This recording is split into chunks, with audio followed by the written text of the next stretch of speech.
Bonjour Madame Bonjour, Piponneau. bonjour Pierre. Vous allez pouvoir nous présenter dans quelques instants à celles et ceux qui regardent cette vidéo votre situation et qu'est-ce que vous faites ici. Mais tout d'abord, est-ce que vous pouvez nous présenter le lieu où nous réalisons cet entretien actuellement? Très bien, alors on est dans le bureau du maire, donc dans mon bureau, à la mairie de Pibrac, voilà, que tout le monde doit bien connaître, parce que c'est une commune limitrophe à Colomiers, à côté du lycée. Voilà. D'accord. Alors, du coup, on va commencer cette vidéo et cet entretien. Pouvez-vous vous présenter aux gens qui regarderont cette Très vidéo? bien. Donc, je m'appelle Camille Pouponneau, j'ai 33 ans, je suis pibracaise.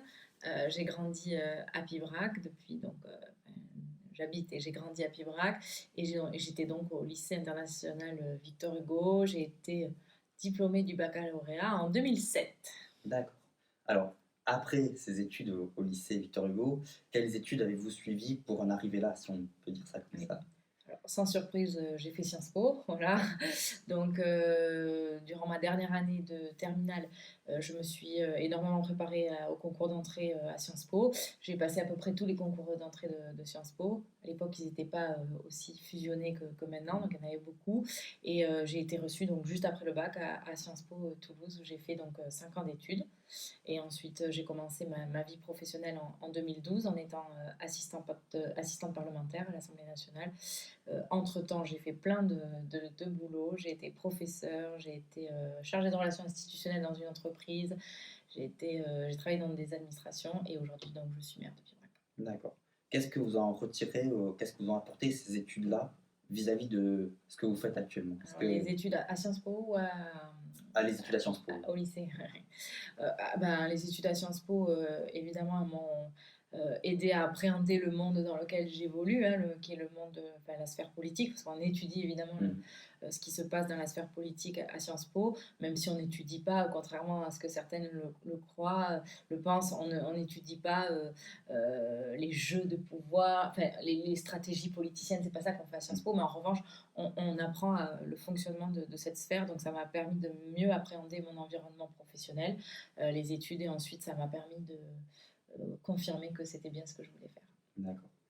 Justement, on avance. Pourquoi, ça c'est intéressant pour ceux qui pourront regarder cette vidéo, on peut se penser que c'est quelque chose de lointain ou de fictif, mais pourquoi avoir fait le choix de s'engager en politique? Est-ce que c'était après les études, c'était quelque chose de naturel ou alors il y a eu quelque chose, un événement particulier qui a fait que... Non, je crois que très jeune, y compris quand j'étais élève, je supportais pas l'injustice. Voilà, l'injustice comme peuvent le percevoir une enfant ou une élève. Et ensuite, plus tard, je me suis dit que la manière de pouvoir remédier à ça, ça pouvait être la politique. Il y a plein d'autres manières, hein. On peut s'investir dans des associations, on peut faire plein de choses, du bénévolat, on peut faire des actions caritatives. Et moi, je me suis dit que la politique, c'était aussi un moyen de travailler sur l'injustice. Et c'est pour ça que j'ai voulu m'engager dans ce milieu-là. D'accord. Alors, à titre personnel, quel intérêt voyez-vous à avoir une association d'anciens élèves du lycée Victor Hugo, mais en général, une association d'anciens élèves? Je pense, alors déjà, ça permet de retrouver des anciens camarades qu'on ne voit plus. Donc, je fais un petit appel à cette vidéo. S'il y a des diplômés de 2007 dont on ne s'est pas vu depuis très longtemps, voilà, ça serait un plaisir de vous revoir, même si souvent je vois les parents maintenant dans les fonctions que j'occupe.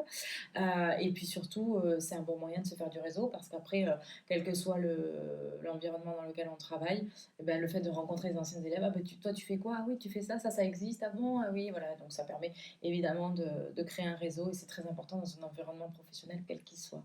Et donc, pour terminer cette vidéo de présentation, est-ce que vous auriez éventuellement des conseils à prodiguer aux lycéens qui nous regarderont cette vidéo ou aux anciens en général, voilà, pour la suite de leur cursus ou même pour l'entrée dans la vie active, par exemple?